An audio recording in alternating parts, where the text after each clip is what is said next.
ആകാശവാണി. നമസ്കാരം. പ്രാദേശിക വാർത്തകൾ വായിക്കുന്നത് കരോൾ ത്രേസ്യാമ അബ്രഹാം.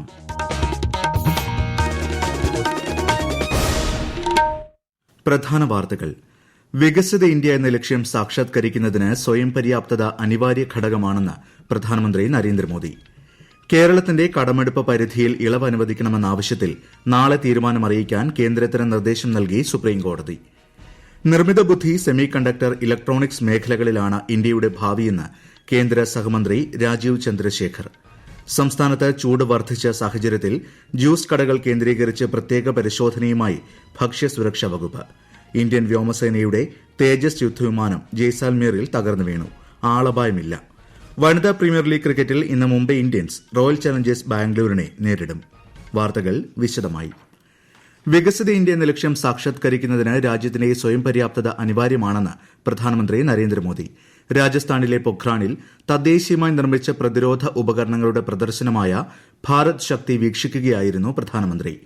സമസ്ത മേഖലകളിലും സ്വയം പര്യാപ്തത കൈവരിക്കുകയാണ് രാജ്യം ലക്ഷ്യമിടുന്നതെന്ന് വ്യക്തമാക്കിയ അദ്ദേഹം പ്രതിരോധ മേഖലയെ സ്വയം പര്യാപ്തമാക്കുന്നതിനായി സ്വീകരിച്ച നടപടികളും വിശദീകരിച്ചു. സ്വകാര്യ മേഖലയുടെ പങ്കാളിത്തം പ്രതിരോധ രംഗത്ത് ഉറപ്പുവരുത്തുന്നതിനും പ്രതിരോധ ഇടനാഴികൾ ഉത്തർപ്രദേശിലും തമിഴ്നാട്ടിലും വികസിപ്പിക്കുന്നതിനും സർക്കാരിന് സാധിച്ചു. രാജ്യത്തെ പ്രതിരോധ ഉത്പാദനം ഇരട്ടിയായി വർദ്ധിച്ചതായും പ്രതിരോധ മേഖലയിലെ സ്വയം പര്യാപ്തത സായുധ സേനയുടെ ആത്മവിശ്വാസം ഉയർത്തിയതായും ശ്രീ മോദി വ്യക്തമാക്കി. കേരളത്തിന്റെ കടമെടുപ്പ് പരിധിയിൽ ഇളവ് അനുവദിക്കണമെന്ന ആവശ്യത്തിൽ നാളെ തീരുമാനമറിയിക്കാൻ കേന്ദ്രത്തിന് നിർദ്ദേശം നൽകി സുപ്രീംകോടതി. പ്രത്യേക കാര്യമായി പരിഗണിച്ച് ഈ സാമ്പത്തിക വർഷത്തിൽ ഒറ്റത്തവണ ഇളവ് അനുവദിക്കുന്ന കാര്യം പരിഗണിക്കാനും കോടതി പറഞ്ഞു. സുപ്രീംകോടതിയിൽ സംസ്ഥാനം ഉന്നയിച്ച കാര്യങ്ങൾക്ക് പരിഗണന നൽകേണ്ട സാഹചര്യമാണ് കോടതി പരാമർശത്തിലൂടെ വ്യക്തമാകുന്നതെന്ന് ധനമന്ത്രി കെ.എൻ. ബാലഗോപാൽ പ്രതികരിച്ചു. വായ്പാ പരിധിയിൽ മാത്രമല്ല അവഗണനയെന്നും നികുതി വിഹിതത്തിൽ കേരളത്തിന് ലഭിക്കേണ്ട തുക കേന്ദ്രം നൽകുന്നില്ലെന്നും മന്ത്രി കുറ്റപ്പെടുത്തി. നിർമ്മിത ബുദ്ധി, സെമി കണ്ടക്ടർ, ഇലക്ട്രോണിക്സ് എന്നീ മേഖലകളിലാണ് ഇന്ത്യയുടെ ഭാവിയെന്നും ഇന്ത്യൻ റെയിൽവേയിൽ മുൻപെങ്ങുമില്ലാത്ത തരം ഡിജിറ്റൽ വത്കരണമാണ് നടക്കുന്നതെന്നും കേന്ദ്ര സഹമന്ത്രി രാജീവ് ചന്ദ്രശേഖർ. ആദ്യ digital India future lab center Thiruvananthapuram techno park ക്യാമ്പസിലെ സീഡാക്കിൽ ഉദ്ഘാടനം ചെയ്യുകയായിരുന്നു അദ്ദേഹം. കഴിഞ്ഞ 2 വർഷം കൊണ്ട് അർദ്ധചാലക മേഖലയിൽ രാജ്യത്ത് 2.5 ലക്ഷം കോടി രൂപയുടെ നിക്ഷേപമാണ് നടന്നതെന്നും മന്ത്രി വ്യക്തമാക്കി. സംസ്ഥാനത്ത് ചൂട് വർദ്ധിച്ച സാഹചര്യത്തിൽ ഭക്ഷ്യസുരക്ഷാ വകുപ്പ് പ്രത്യേക പരിശോധനകൾ ആരംഭിച്ചതായി ആരോഗ്യമന്ത്രി വീണ ജോർജ്. ജ്യൂസ് കടകൾ, കുപ്പിവെള്ളം വിൽക്കുന്ന കടകൾ എന്നിവ കേന്ദ്രീകരിച്ച് പരിശോധനകൾ നടത്തും. അംഗീകൃതമല്ലാത്തതും വ്യാജവുമായ കുപ്പിവെള്ളം വിറ്റാൽ ഭക്ഷ്യസുരക്ഷാ നിയമപ്രകാരം കർശന നടപടി സ്വീകരിക്കുമെന്നും മന്ത്രി വ്യക്തമാക്കി. ഷവർമ ഉൾപ്പെടെയുള്ള ഭക്ഷ്യവസ്തുക്കൾ വിൽക്കുന്ന സ്ഥാപനങ്ങളിൽ ഭക്ഷ്യസുരക്ഷാ പരിശോധനകൾ ശക്തമായി തുടരുമെന്നും മന്ത്രി പറഞ്ഞു. ഇന്ത്യൻ വ്യോമസേനയുടെ തേജസ് യുദ്ധവിമാനം രാജസ്ഥാനിലെ ജയ്സാൽമീറിൽ തകർന്നു വീണു. പരീക്ഷണ പറക്കലിനിടെയായിരുന്നു അപകടം. പൈലറ്റ് സുരക്ഷിതനാണെന്നും അപകട കാരണം കണ്ടെത്താൻ അന്വേഷണ നടപടികൾക്ക് തുടക്കമിട്ടതായും അധികൃതർ അറിയിച്ചു. കോഴിക്കോട് ബേപ്പൂരിൽ ഒരാൾക്ക് 3 വോട്ടർ ഐഡി കാർഡ് കണ്ടെത്തിയതിനെ തുടർന്ന് ബന്ധപ്പെട്ട തെരഞ്ഞെടുപ്പ് ഉദ്യോഗസ്ഥരെ സസ്പെൻഡ് ചെയ്യാൻ ചീഫ് ഇലക്ടറൽ ഓഫീസർ സഞ്ജയ് കൌൾ നിർദ്ദേശം നൽകി. Electoral registration officer, booth level officer എന്നിവരെ സസ്പെൻഡ് ചെയ്യാനാണ് കോഴിക്കോട് ജില്ലാ കളക്ടർക്ക് നിർദ്ദേശം നൽകിയത്. ഈ വാർത്തകൾ ആകാശവാണിയിൽ നിന്ന്. 2024-25 അധ്യയന വർഷത്തെ പാഠപുസ്തക വിതരണത്തിന്റെ സംസ്ഥാനതല ഉദ്ഘാടനം മന്ത്രി വി. ശിവൻകുട്ടി തിരുവനന്തപുരത്ത് നിർവഹിച്ചു. അധ്യയന വർഷം ആരംഭിക്കുന്നതിന് 81 ദിവസം മുൻപ് പാഠപുസ്തക വിതരണം ആരംഭിക്കുന്നത് കേരളത്തിന്റെ ചരിത്രത്തിൽ ആദ്യമാണെന്ന് കോട്ടൺ ഹിൽ സ്കൂളിൽ നടന്ന ചടങ്ങിൽ മന്ത്രി പറഞ്ഞു. കാരുണ്യ ആരോഗ്യ സുരക്ഷാ പദ്ധതിക്ക് 150 കോടി രൂപ കൂടി അനുവദിച്ചതായി ധനമന്ത്രി കെ.എൻ. ബാലഗോപാൽ. കഴിഞ്ഞ മാസം ആദ്യം 100 കോടി രൂപ പദ്ധതിക്കായി നൽകിയിരുന്നു. എക്സാലോജിക് വിഷയത്തിൽ KSIDCക്കെതിരെ SFIO നടത്തുന്ന അന്വേഷണം തുടരാമെന്ന് ഹൈക്കോടതി. SFIO അന്വേഷണം റദ്ദാക്കണമെന്നാവശ്യപ്പെട്ട് KSIDC സമർപ്പിച്ച ഹർജിയിലാണ് തീരുമാനം. പൌരത്വ ഭേദഗതി നിയമത്തിനെതിരെ യൂത്ത് കോൺഗ്രസ് ഇന്ന് നടത്തിയ രാജ്ഭവൻ മാർച്ചിൽ സംഘർഷം. ബാരിക്കേഡ് മറികടക്കാൻ ശ്രമിച്ച പ്രവർത്തകർക്ക് നേരെ പോലീസ് ജലപീരങ്കി പ്രയോഗിച്ചു. പൌരത്വ ഭേദഗതി നിയമത്തിനെതിരെ കോൺഗ്രസ് നാളെ രാജ്ഭവന് മുൻപിൽ പ്രതിഷേധിക്കുമെന്ന് KPCC acting president MM Hasan അറിയിച്ചു.